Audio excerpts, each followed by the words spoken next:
Ya. A ver, bueno, primero me presento. Mi nombre es Samara Dolores Mejía. Soy estudiante de periodismo pues sí, de la Escuela Carlos Septién García. Y pues quisiera que se presentara, que me dijera su nombre. Mi nombre es Francisco Javier Díaz de León Linares. ¿A qué se dedica, señor Francisco? Actualmente estaba yo trabajando hasta hace un poquito más de 15 días en la alcaldía de la Magdalena Contreras en el gobierno de la Ciudad de México. Ok, Hubo cambio de administración, entonces en este momento estoy tomando unas vacaciones antes de volver a buscar trabajo. a buscar trabajo. Bueno, el motivo de la entrevista es para hablar un poco sobre el movimiento del 68. No ¿Sí? sé si, bueno, vamos a empezar la entrevista contestando unas preguntitas. La primera es, ¿a quién le sucedió? No sé si pueda, bueno, platicarme a quiénes, a los estudiantes y también a usted, cómo estuvo involucrado, cómo es que a usted le sucedió. Bueno, mira, yo estaba estudiando, estaba en la preparatoria número 6 de la UNAM. Ujú. Cuando se da el movimiento, la verdad es que no me incorporo de inmediato. Eh, yo trabajaba y estudiaba, entonces, pues no le di quizá la importancia de vida en el momento. Eh, Había una marcha el día 26 de julio del 68, organizada por la Juventud Comunista, celebrando el asalto al cuartel Moncada en Cuba. Esta marcha sale de Xola y termina en el en el hemiciclo a Juárez. Ese mismo día, días antes, había habido un conflicto en la vocacional 5 que está en la Ciudadela, y de un juego de fútbol, interviene la policía, se pelean, interviene la policía y se meten a agredir a los estudiantes que estaban en clase en la vocacional 5. Un grupo porril, la Federación Nacional de Estudiantes Técnicos, organiza una marcha el día 26 también. Ambas marchas se unen en el hemiciclo a Juárez, en la Alameda, y se inicia la agresión de los granaderos. Cuando los granaderos empiezan la agresión, pues eh, hay cosas muy raras. Casualmente aparecen en todas las jardineras piedras, cuando ese lugar estaba limpio. Entonces, era una provocación, se cae en la provocación y se inicia una refriega con los ganaderos. Y la verdad es que toda la historia del movimiento plantea que los estudiantes, pues, les pegan a los ganaderos, les ganan, pero la represión se hace más fuerte y se repliegan a lo que era el barrio universitario. Y a, Y sí, bueno, ¿a quiénes estudiantes barrio en general le sucedió? ¿A los de la UNAM, a los del Poli? era, era juventudes, las juventudes comunistas que básicamente estábamos agrupadas en la Central Democrática Central de Estudiantes Democráticos, las nacionales democráticas. Eh, y habíamos estudiantes de todas las escuelas. A esa marcha yo no asisto por el trabajo, pero en la escuela, bueno, después de la refriega, se repliegan tanto los politécnicos como los universitarios, se repliegan al barrio universitario, en la preparatoria 1-3, que era la que está en Justo Sierra. Era 1 en la mañana, 3 en la tarde. La 3 era una preparatoria para trabajadores, básicamente. Entonces se repliegan ahí, se inicia pues otra vez la represión y pues en la preparatoria se hace fuerte el movimiento y se detiene a los granaderos bajo piedras y lo demás, y se tiene cerrada la puerta. El movimiento empieza a rodearlos de solidaridad y empieza a generarse una movilización muy importante. Se dan en aquel tiempo quema de camiones para detener a los ganaderos, se quema de tranvías que pasaba por la calle de Brasil, o sea, es muy fuerte.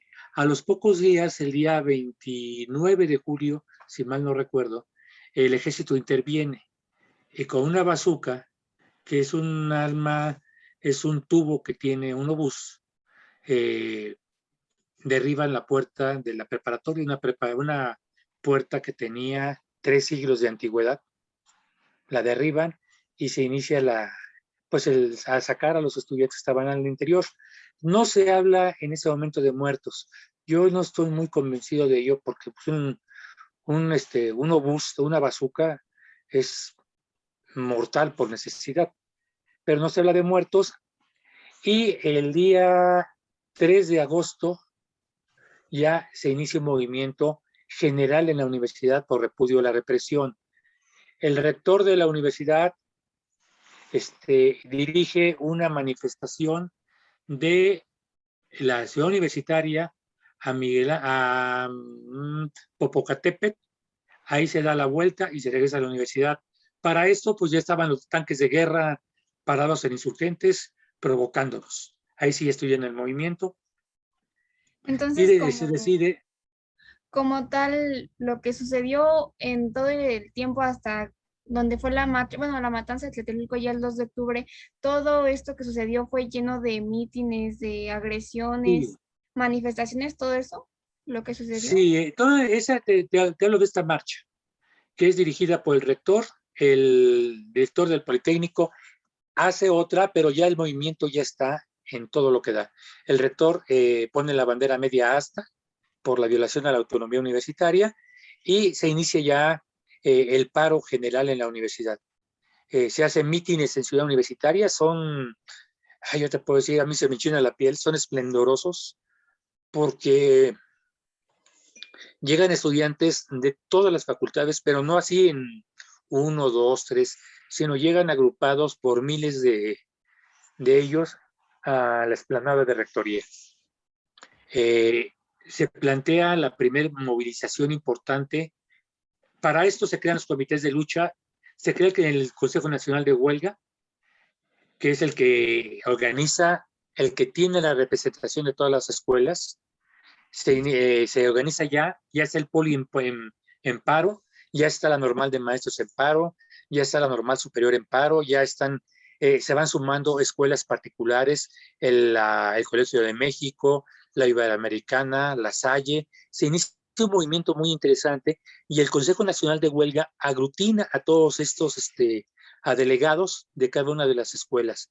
El Consejo Nacional de Huelga tiene una presencia o una asistencia de más de 500 delegados de todo tipo de escuelas, desde escuelas prevocacionales en aquel tiempo que estaban ligadas al Politécnico, la escuela de iniciación universitaria que era la preparatoria 2, que era el plan de estudio de 6 años, secundaria y prepa, que eran niños de 11 a 13 años, y se inicia todo ese movimiento.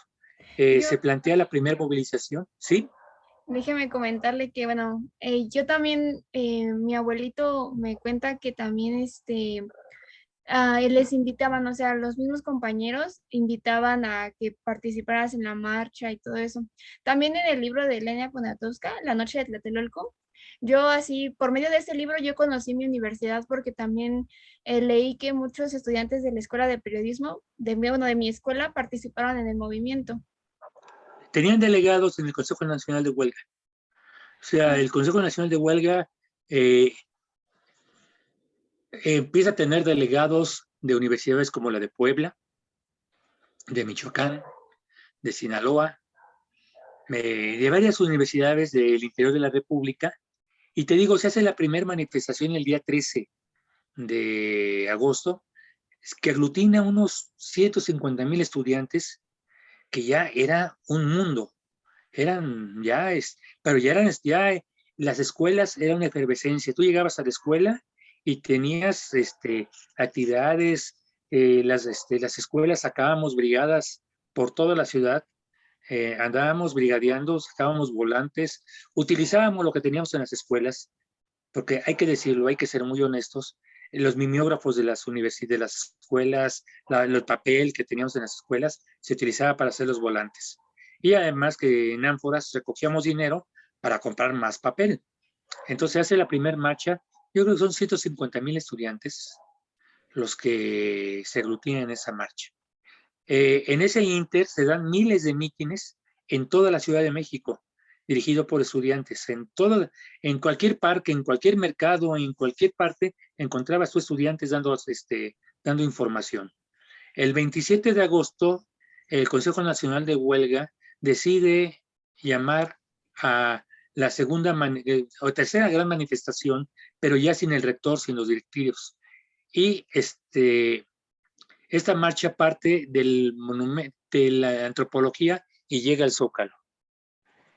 Creo que Juntamos, esta fue una de según las marchas más grandes, ¿no? Bueno, más grande, ajá, la del se, Zócalo.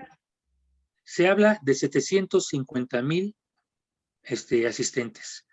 La Ciudad de México y la zona conurbada tenían 5 millones, 6 millones de personas.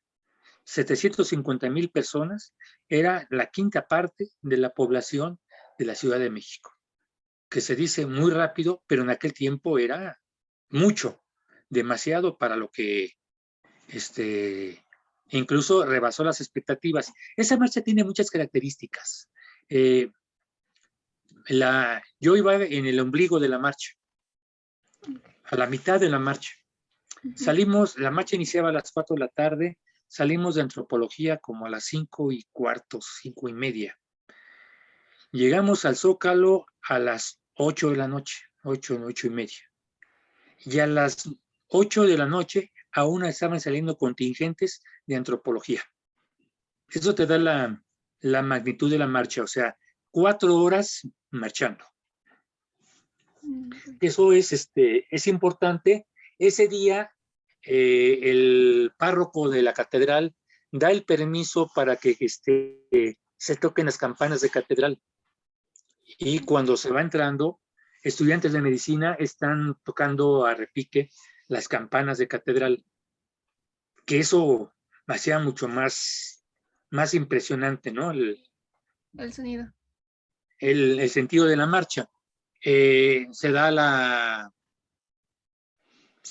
el meeting y en el Consejo Nacional de Huelga no se tomó ningún acuerdo, sino uno de los oradores, que por cierto acaba de morir, Sócrates Amado Lemus, murió hace 2 meses. Él llama, violentando todos los acuerdos, a quedarse en una guardia para esperar la respuesta de Díaz Ordaz en su informe hacia el movimiento estudiantil. Eso es una provocación. Se iza una banderita muy, muy furris, de las que teníamos en las escuelas, roja y negra, y ahí se queda yo me retiro, porque yo seguía trabajando, yo no podía dejar de trabajar, me retiro, y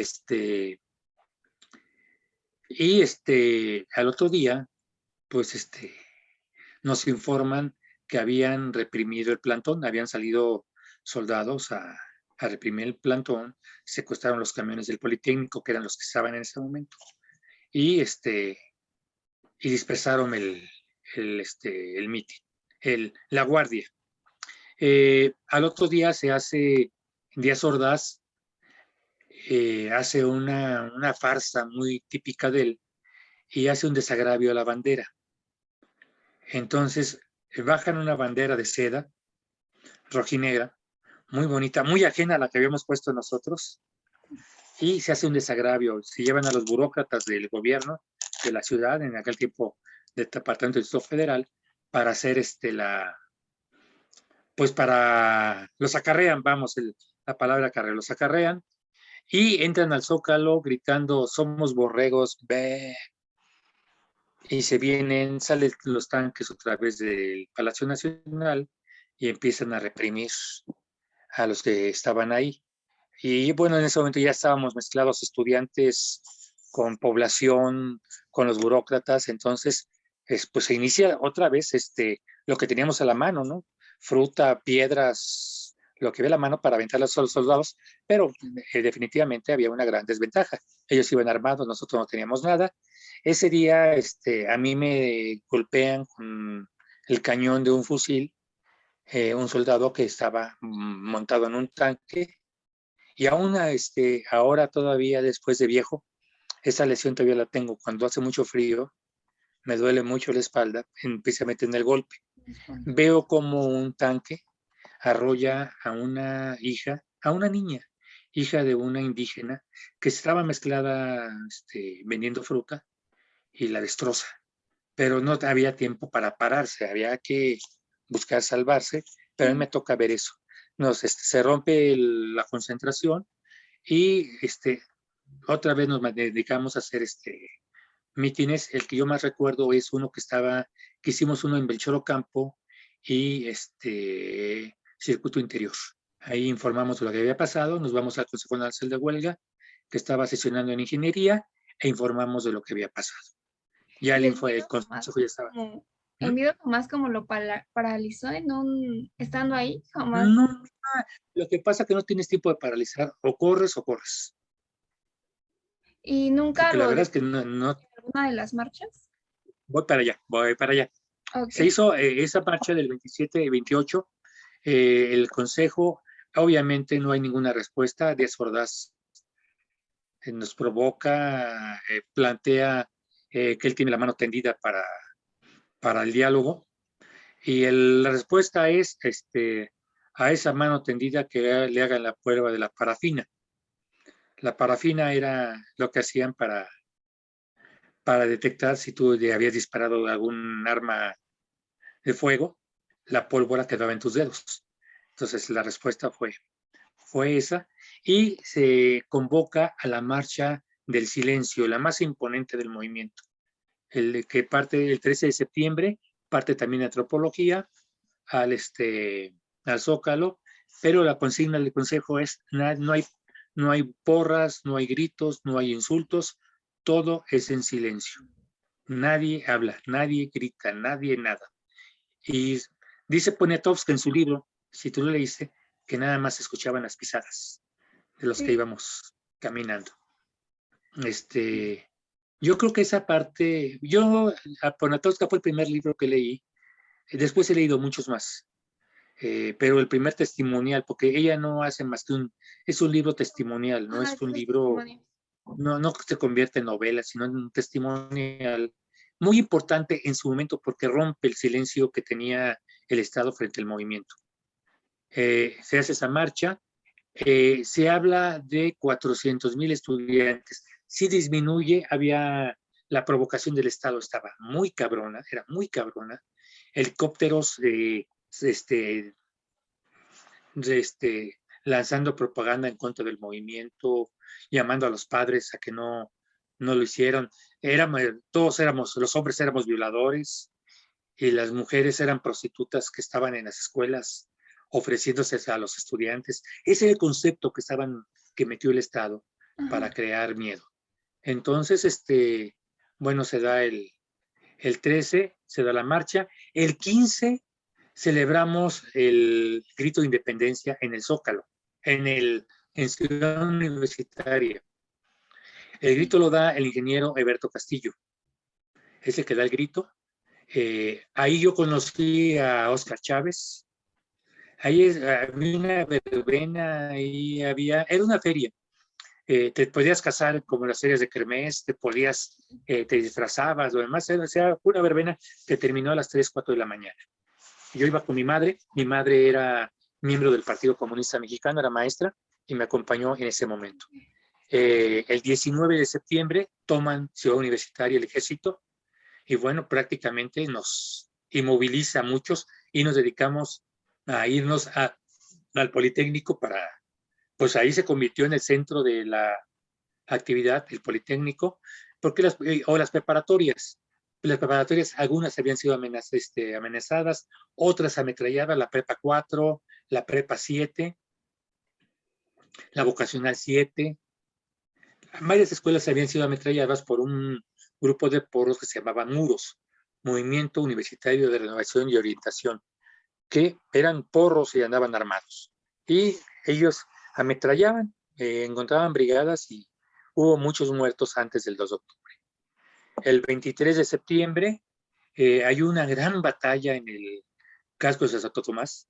Ahí los muchachos mantienen a raya a los granaderos durante horas y hasta que interviene el ejército y toma el casco de Santo Tomás. Pero también ahí hay infinidad de heridos y se habla de una cantidad también de 15, 20 muertos, estudiantes todos ellos. Se da todo ese movimiento. El movimiento, el Consejo Nacional de Huelga, decide bajarle un poco por la cuestión de la Olimpiada. Se viene la Olimpiada, el 12 de octubre tenía que hacerse la Olimpiada, entonces se llama, se sigue viendo concentraciones, pero se llama la concentración del 2 de octubre. El 2 de octubre, pues éramos unos 10,000 estudiantes que estábamos ahí, y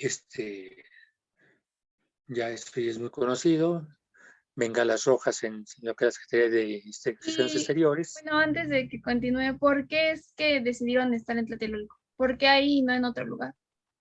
Era una plaza emblemática. En Tlatelolco estaba la Vocacional 7, hoy es una clínica del IMSS. Fue de las más combativas y más sacrificadas. Ahí cada tercer día, cada 4 días llegaban porros a agredirlos. La población de Tlatelolco, la verdad es de que defendió el movimiento, pero a agua hirviendo, a macetas, a lo que se podía. Los ganaderos no podían entrar libremente a Tlatelolco porque la población los repudiaba, y el repudio no era el bu o el pinche, lo que tú quieras, ¿no? Sino era la agresión física para ellos desde las ventanas. Entonces era un sitio emblemático para el movimiento Tlatelolco. Desde mi punto de Porque, vista fue eso. porque también hubo ya como madres de familia y campesinos, ¿no? Ya más allá de los estudiantes también otro tipo de Bueno, personas se unieron, ¿no? la marcha del 27 de agosto tiene una cualidad muy importante. Se unen maestros agrupados en el movimiento revolucionario del magisterio, dirigido por el maestro Otón Salazar. Se unen ferrocarrileros, se unen electricistas, se unen obreros de N cantidad de fábricas, se une mucha gente, campesinos de Topilejo, que en ellos había tenido ya una experiencia de unas brigadas comunitarias que se dirigieron del Poli de la UNAM para dar el apoyo a Topilejo. O sea, ya en ese momento ya había una efervescencia en el país, ya había mucha inquietud, por eso le surgía aplacarla. Y el 2 de octubre es el momento adecuado para hacerlo. Sí. Y bueno, ahí también se habla mucho, se dice muchas cosas. Hay pues soldados a bayoneta calada. En la ¿Podría bayoneta no se contarme, supone. ajá, cómo pasó esa tarde? ¿Cómo es que llegaron? Bueno, mira, yo tenía una brigada, yo actualmente y sigo en aquel tiempo y ahora todavía, yo soy guevarista, yo soy admirador de Che Guevara, de siempre, desde mi mamá me enseñó a, a respetarlo y me seguí. Bueno, se da el movimiento y se llama la manifestación, el meeting. Llegamos al meeting, éramos alrededor de 10,000 personas, más o menos, pero estaba nutrida la plaza. Se inicia el meeting y cuando llegamos había mucha vigilancia policíaca, había granaderos, había tipos, agentes vestidos de traje con un guante blanco, había muchos soldados, pero como ya era una costumbre, pues no, pues les tienes temor, pero pues a la larga les vas perdiendo el respeto, ¿no?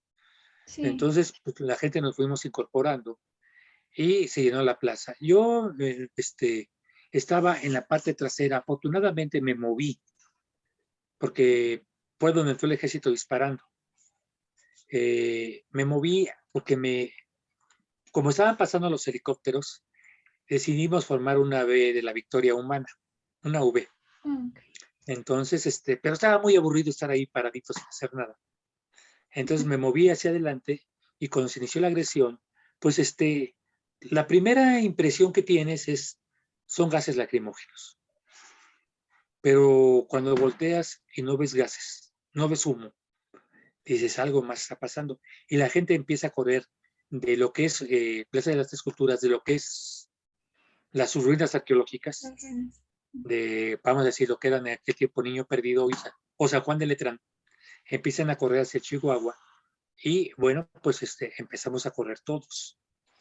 Yo me meto en un cuartito que después fueron unos baños, estaba en obra negra. Y afuera del cuartito ahí estábamos nosotros, habíamos como unos 15 muchachos, no conocía a ninguno. Y estábamos destruyendo todo tipo de propaganda. Y había en la puerta de eso, había un soldado disparando con un fusil Mauser. Yo pertenecía en aquel tiempo, yo a una escuela militarizada, entonces yo había disparado fusiles Mauser y sabía cuál era el ruido del fusil, desde el cortar cartucho hasta cargarlo y disparar. Estuve ahí desde ¿qué te parece? 6:30 hasta las 9 de la noche, cuando rompieron la cadena que estaba en la puerta y nos fueron sacando. Y fueron así, era como jugar a la pirinola. Todos ganan o todos pierden, pierdes uno. Entonces dejaron ir a todos, pero a mí me detuvieron. Ok. Y me llevaron a un camión y de ese camión me llevaron al campo militar número 1. Y Estuve en, ahí del... y en el trayecto que salió de donde estaba como refugiado al camión, ¿vio cuerpos o Sí, sangre? había gente tirada en la eh, pared lateral de la iglesia de Tlatelolco. Había gente en calzoncillos. Vi, no vi mujeres, vi puros hombres que los tenían apoyados en la pared. Fue lo que vi.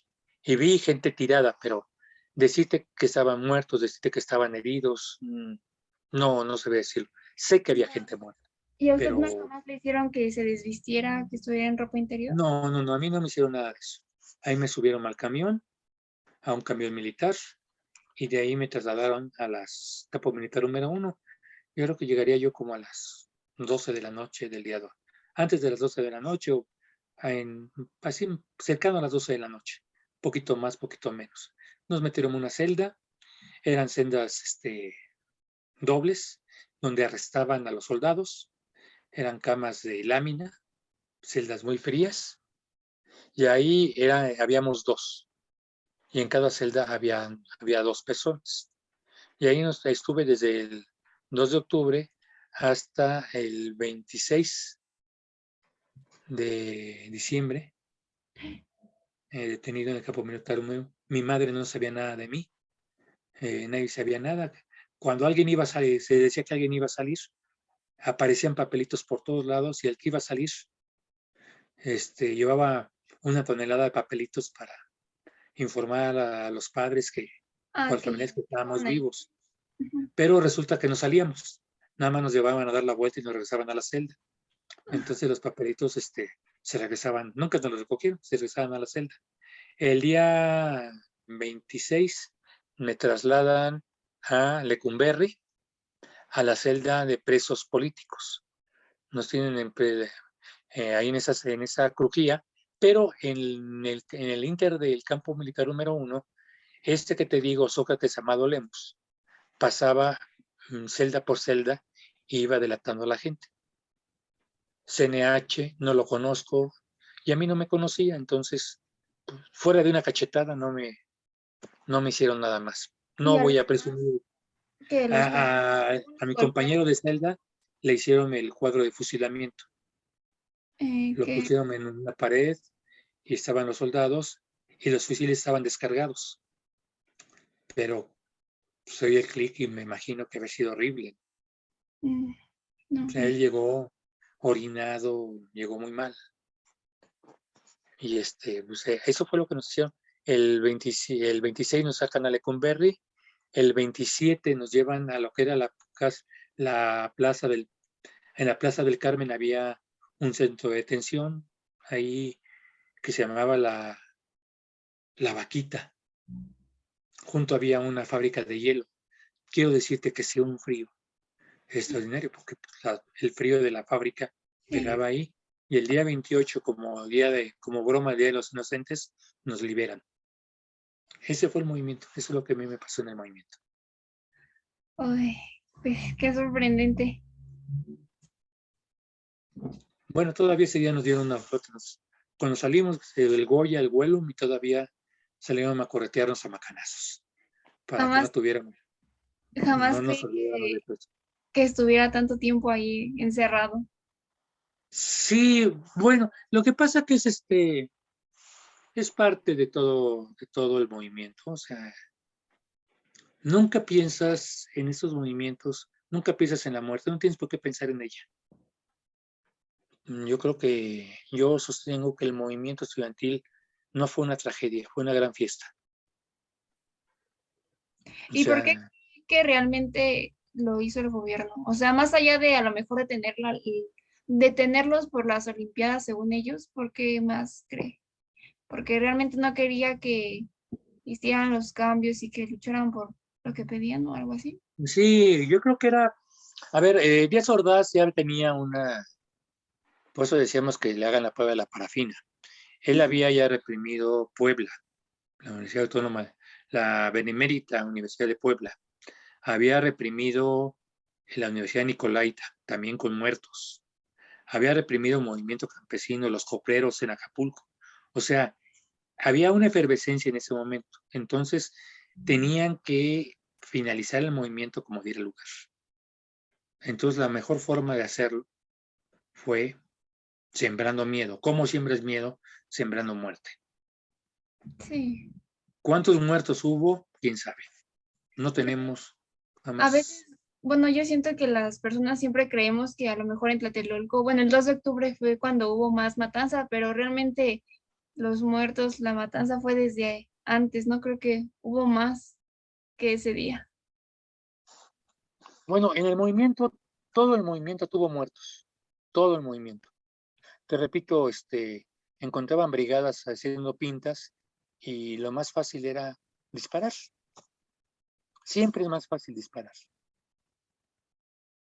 Y ahora Entonces, que se celebra, bueno, que se conmemora y hacen las marchas el 2 de octubre, bueno, cada año, sí, te así. bajó tu volumen. Ah, ¿me escucha? A ver, ¿me escucha? Sí, muy poquito, pero te escucho. A ver, déjeme acerco. Que si ahora que se conmemora cada año la marcha y así el 2 de octubre asiste.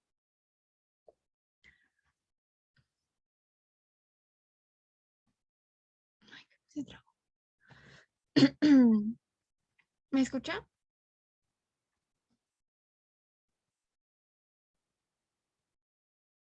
Bueno, mira, si tú me escuchas, no hay mucho problema. A ver, ¿ya me escucha? Yo ya lo escuché. Muy poquito, pero te escucho. Ah, yo sí lo escucho. Que le pregunto que si ahora que se siguen como que celebrando y recordando en las marchas del 2 de octubre cada año, ¿sí asiste a ellas? Algunas de ellas. Mira, por ejemplo, cuando el año pasado, en el 50 aniversario, eh, acudí a la marcha y un amigo que venimos del Partido Comunista, decidimos que el 2 de octubre, en la marcha del 13 de septiembre, decidimos que el 2 de octubre convocara una marcha de comunistas que hubiéramos participado en el movimiento. Hicimos un contingente muy bonito. Éramos como unos 300 comunistas que habíamos participado en el movimiento y que todavía estábamos vivos. Eso era lo más importante, estar Sí. vivos. Y ya después de que, bueno, como me cuenta que salió de prisión, de que estuvo detenido, y luego entró a cargo Luis Echeverría, ¿también participó en ese movimiento del halconazo? ¿O Sí, ya no? no, Todavía. todavía me tocó el 10 de junio. Iba yo con la Facultad de Medicina. y ya igual no lo detuvieron o como No, tal, ahí sí no, ¿qué pasó ahí? ahí ¿Qué sí fue? no, ahí sí pude correr. Ah, y como tal ahí, ¿qué fue lo que originó? Pues es que yo jamás he como que encontrado muchos datos de eso, de ese movimiento. Bueno, lo que pasa es que el 10 de ¿Por qué junio originó? era el apoyo a la Universidad Autónoma de Nuevo León. Era una marcha que, la verdad que no tenía era intrascendente la marcha. O sea, no tenía ningún peso específico la marcha. Era una marcha de solidaridad, que desde mi punto de vista no tenía por qué haber sido reprimida. Pero finalmente, vuelvo a insistir, el sistema, el 68 tuvo una virtud. Los que éramos estudiantes salimos de las escuelas, salimos del movimiento y salimos o a formar partido, unos se fueron a la guerrilla, otros se fueron a los sindicatos, otros se fueron al campo. Entonces, ese movimiento, el 68, la gran importancia del movimiento 68 es que sembró las bases para cambios sociales en este país, Sí, porque todos nos fuimos a algún lado. Nadie se quedó, bueno, los que éramos activistas, nadie se quedó en su casa a lamerse las heridas. Salimos a organizar. ok, Yo no me integré a la guerrilla, pero me integré al trabajo en los sindicatos, o sea, a organizar. sí. Entonces, el 10 de junio es nuevamente el decir, el Estado soy yo, el que tiene la fuerza soy yo, el que tiene las armas soy yo, y no voy a permitir que nadie se me salga de control. Entonces, eso fue el 10 de junio, en 71 con los halcones. ¿Y alguna vez, no sé, se imaginó qué es lo que le pasó a los cuerpos? Ahí, bueno, el 2 de octubre y los demás que pues sí, o sea, los asesinaron antes. ¿Qué les hicieron a los cuerpos? Bueno, en el movimiento, a lo largo del movimiento 68, eh, los cadáveres eran entregados a sus familiares. O sea, el 2 de octubre se habla de 32 muertos. Yo creo que es una cifra muy pequeña para Sí. lo que hubo. Son 3 horas de disparos, o sea, no es fácil. Se habla de cientos de muertos y lo raro es de que todo muerto tiene un familiar y Sí, fueron acallados muchos de ellos. Pero yo te puedo decir que cuando yo regresé a la escuela, cuando regresé a la prepa a tomar clases, faltaban muchos compañeros, pero que faltaban, o sea, no habían desertado, faltaban. ok. Esa es la gran diferencia. Una cosa es la deserción, eso es natural. Quizá papá, mamá dijeron, no, pinches universitarios están locos, te saco de ahí y te mando a otra escuela, o ya no estudias. Pero faltaban, o sea, no estaban. Sí. Entonces estaban desaparecidos. ¿Qué pasó con ellos? No lo sabemos. A veces yo también he leído que hay rumores de que según los cuerpos se los llevaron igual a Campo Marte, ¿no? Y están ahí. No, a campo militar número 1. Eh, los hornos crematorios del campo militar número 1 estuvieron trabajando 3 días completos. Decían que estaban quemando droga, Mm. pero voy a hacer una seña. Ese dedo me creció por la edad, no porque me lo chupara. O sea, nadie se cree eso de que estaban quemando droga. Sí, sí, como que todos trataban como de buscarle algo de que fueran los estudiantes, no sé, pleiteros o buscaban otras cosas, ¿no? En vez de darse cuenta de lo que estaba pasando. También se dice que pues el gobierno trató como de ocultar todo eso, porque como igual, como me comenta, iban a hacer las Olimpiadas, no querían dar una mala imagen de México. Pero la mala imagen la dieron, Sí, también lo que la mala pasó imagen la dieron. es creo que fue una paloma, ¿no? El día de las Olimpiadas, Sí, bueno, en la ese inauguración. día hieren a Oriana Fallaci, una periodista italiana que se encarga de sacar toda la información de lo que había pasado al mundo. Sí, sí, sí. Sí, por eso yo igual creo pues no sé, trataron realmente de ocultarlo, pero no pudieron y ya después igual hubo. No, tan no lo pudieron ocultar que han pasado 53 años y la gente sigue hablando del movimiento. Ahora, ojo, el movimiento estudiantil 68 no es el 2 de octubre. ¿No? Empieza el 26 de julio y termina en enero del siguiente año, en 69, cuando se levanta la huelga. Mm, Es todo un, no sé, un acontecer, ¿no? No solamente, y por eso, bueno, yo le digo que no creo que a lo mejor, como dicen, ese día los muertos, yo siento que igual hubo desde antes, todo eso fue un proceso que se dio. Sí, entonces, el movimiento, te digo, fue todo son 6 meses, que se dice muy rápido, fueron 6 meses de movimiento, que después del 2 de octubre, todo lo que yo he investigado, siguió habiendo actividad en las escuelas, siguió habiendo propaganda, siguió habiendo organización. O sea, el movimiento no concluye con el 2 de octubre, no logran apagarlo. Más bien entra en un estado distinto de organización. La mitad del Consejo Nacional de Huelga está presa. Entonces, se convierte en pues en rehacer todo, ¿no? Para levantar la huelga y bueno, con el levantamiento de huelga se inicia un proceso ya distinto. Los comités de lucha por escuela para reivindicar pues ya la cuestión académica, ya muchas cosas que estaban en las escuelas, que eso es de la gran importancia y te repito, el salir del movimiento a crear movimiento. O sales del movimiento 68 para crear movimiento urbano, para crear movimiento sindical, para crear movimiento agrario. Esa es la importancia del 68. Mm, Y se vienen los grandes triunfos de la izquierda en este país, se viene a partir de todo eso. Los estudiantes del 68 bajan, le quitan el, le ganan las elecciones en 88 al PRI y hacen el fraude. Y en 85, los 68 toman las calles para ayudar en el sismo del 85. O sea, el 68 entró en una etapa de fuera de la universidad, fuera del Politécnico, fuera de las escuelas, entró a crear otro movimiento. Se crea Sí, el movimiento urbano popular, se crea el sindicato. En la universidad se inicia, ahorita tenemos una discusión por ahí,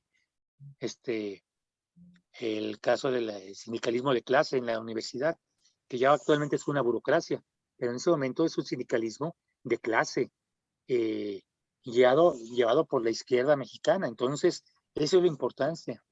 Esa es la importancia del movimiento 68, que no que acabando el movimiento no se quedó en las escuelas, no nos quedamos a lamer las heridas, sino nos fuimos a la calle a seguir luchando. Y sí, todavía a mi edad todavía sigo luchando. eso sí.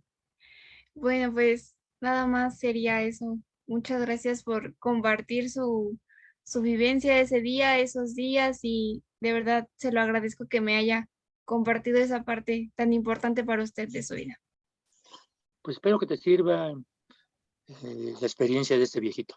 Ajá, no, claro que sí. De verdad se lo agradezco muchísimo por darme la oportunidad de entrevistarlo y, como le digo, compartirlo porque sí es una lucha que hasta nuestros días sigue latente. Sí, sí, sí. Bueno, Sí, muchísimas gracias de verdad, señor Francisco. Se lo agradezco. ándele pues. Hasta luego. Gusto conocerte. Gracias, igualmente.